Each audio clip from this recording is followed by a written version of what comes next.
আসসালামু আলাইকুম। আলহামদুলিল্লাহ, খামারের কাজ সম্পূর্ণ শেষ। তো আজকে আমরা বাচ্চা আনার জন্য যাব। বাচ্চা আনার জন্য আজকে ইয়েতে চলে যাব, যেখান থেকে আমরা বাচ্চা আনবো সেখানে চলে যাব। খামারের টোটাল কাজ শেষ করা হয়েছে। আপনাদের এর আগে ভিডিও দেওয়া হয় নাই, অনেক কাজ কাম ছিল, সেজন্য ভিডিও দেওয়া হয় নাই। বাচ্চা রাখার জন্য এরকম করে হ্যাচার বানানো হয়েছে, এখানে বাচ্চা থাকবে। আর বাচ্চাকে লাইটিং করার জন্য এই লাগানো হয়েছে, এটা লাগানো হয়েছে, এটার নাম আমি সঠিক মনে নাই আমার। এখানে মোট 6টা হোল্ডার লাগানো হয়েছে, 6টা বাতি দেওয়ার জন্য। আজকে বাচ্চা আনবো, মোট 400 বাচ্চা আনবো আজকে আমরা, ইনশাল্লাহ। কালকে কালকে সব কিছু নিয়ে আসা হয়েছে। বাচ্চার খাবারের জন্য খাবারের বাসন এবং পানির যেগুলা ছিল সব আনা হয়েছে।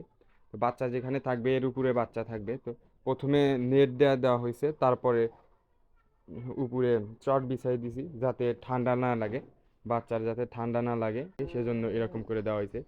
আর ঘরের চারপাশ দিয়ে কাপড় দিয়ে বেড়া দেওয়া হয়েছে। আর এমনিতে ঘরের বাতি লাগানো হয়েছে 3টা, লাল বাতি দেবো এখন, বর্তমান সাদা বাতি একটা লাগানো হয়েছে। আর উপরে একটা ফ্যান লাগানো হয়েছে। এই হচ্ছে সম্পূর্ণ ঘর, ইনশাল্লাহ ওকে। আজকে যাবো বাচ্চা আনতে, তো আপনারা সবাই দেখতে থাকুন ইনশাল্লাহ। আমি বাচ্চা নিয়ে আসার আগেই দেখি সব বাচ্চা নামানো রেডি, এদিকে আব্বা এসে সব কিছু ওকে করে ফেলছে। সব বাচ্চাগুলো গাড়িতে তুলে রওনা হলাম। রওনা হওয়ার সময় আমি ভিডিও করতে পারিনি, আরও অনেক কাজ ছিল। সে কাজগুলো করতে করতে আমার ভিডিও করার কথা মনে ছিল না, সে কারণেই আর আমি ভিডিও করতে পারিনি।